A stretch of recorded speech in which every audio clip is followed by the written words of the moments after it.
welcome back. So this is going to be my August wrap up. Even though August just ended, like today is the 1st of September, I don't know, that month was just weird. Like I felt like it ended way before it did, and I thought I read way more than I actually did, but I didn't. So I ended up reading 4 books for this month, which isn't too bad, especially because I recently moved into college and I started, classes and all that. I like 3 out of the 4 books, so those stats are pretty good. I guess let's just get into it. Also, I know this isn't the best setup. I'm kind of working with what I have right now. I'm gonna try to find another location to kind of do this. I know it's kind of barren and that kind of stuff, but we'll just have to wait and see because I'm not allowed to hang anything. But I'll try to find stuff that I can hang that won't damage my walls or anything like that, but I have no idea. The Storm Crow by Kaylin Josephson, I called it. This book, highly underrated, really underrated. I haven't seen a lot of people talk about it. It's relatively popular on Goodreads in terms of like the reviews, like how many is on there and that kind of stuff. But in terms of like booktube or like Instagram and that kind of stuff, I haven't seen a lot of people talking about it, even though the sequel came out recently. I believe it came out recently, I might be wrong, but this book I absolutely loved, and I will 100% be reading the sequel to this.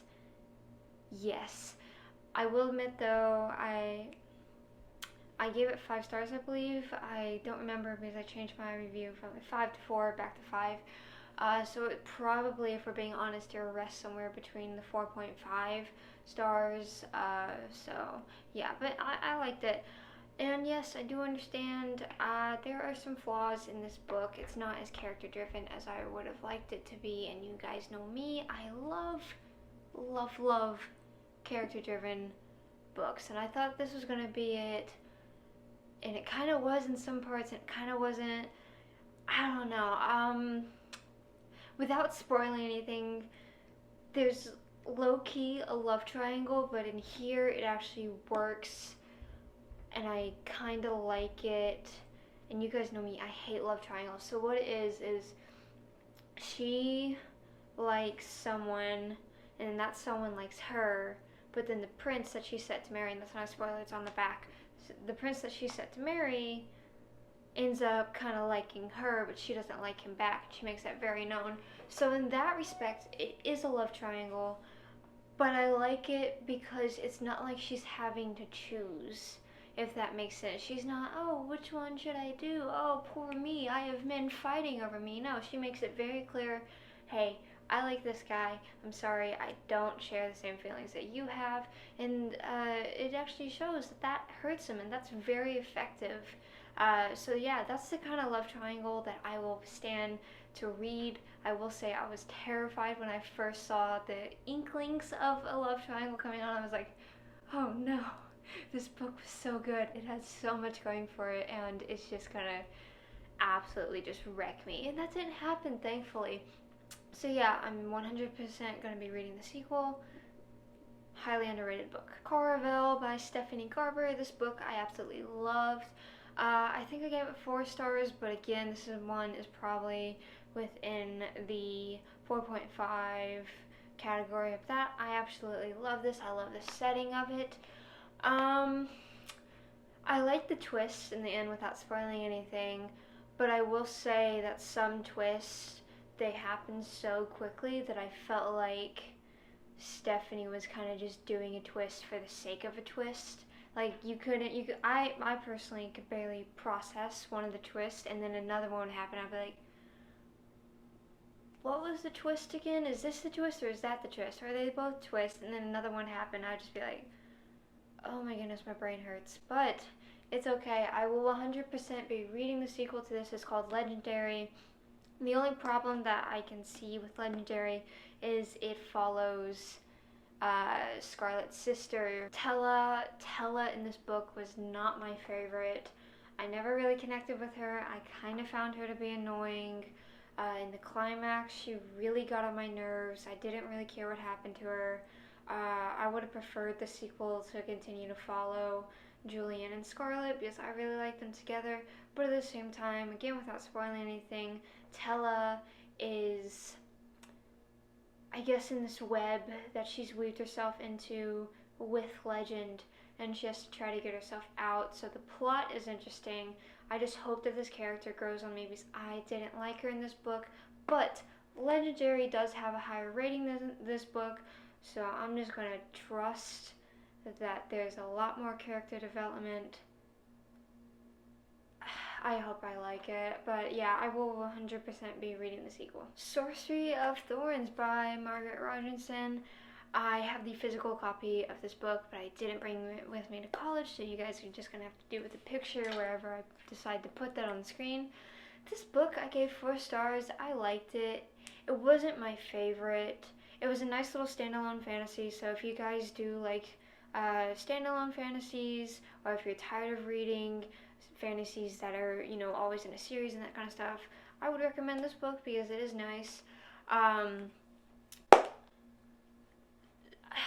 The main issues that I have with this book involve the plot. There were some things that felt like dragged out a bit too much, or when they happened, I was like, whoa, are we in the climax of the book? Because we're only 1/4 done.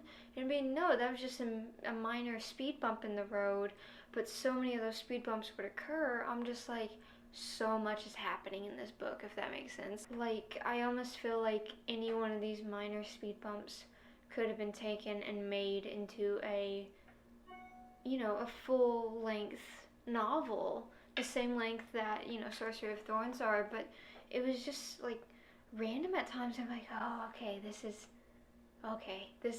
crazy. Characters, I never really connected with the main character. It's Elizabeth. Yeah, I just forgot her name for a second. I didn't really connect with her. There were no reasons. I just didn't connect. Like, there was nothing that she did where I disliked. She was a strong female protagonist.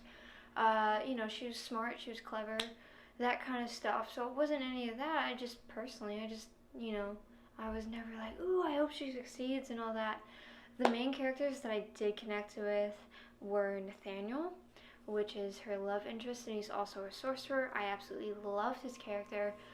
And I also connected with Silas, I believe his name is, who is Nathaniel's butler, but he's also a demon in this world. That's how sorcerers get their power, is they sell some of their life to a demon, and that demon serves them, you know, and that kind of stuff. So yeah, I actually like that pair a lot.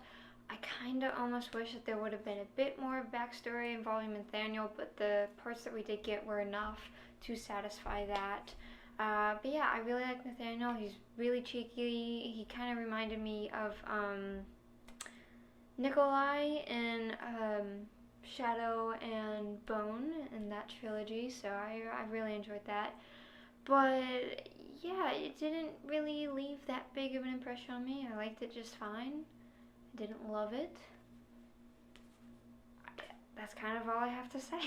An Enchantment of Ravens, also by Margaret Robertson.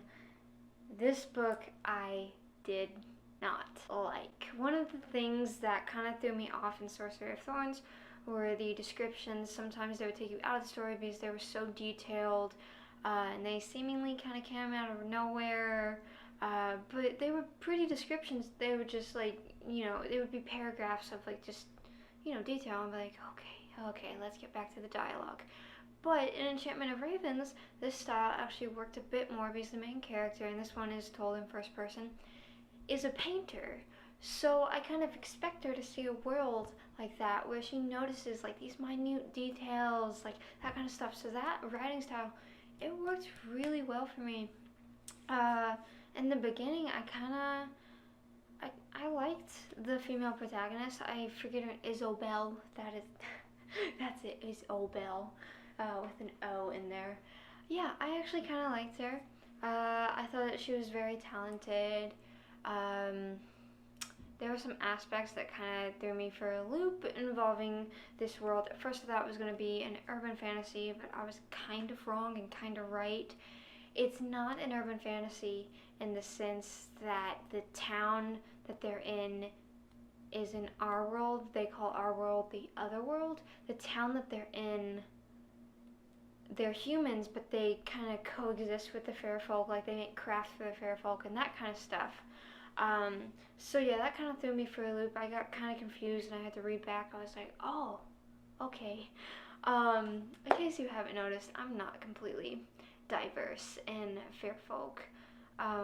With this book, and this is also kind of a reason that I don't like it, and it's also kind of my fault, so I don't take this off of the author, more so myself. I have come to the conclusion that fair folk is not my favorite fantasy.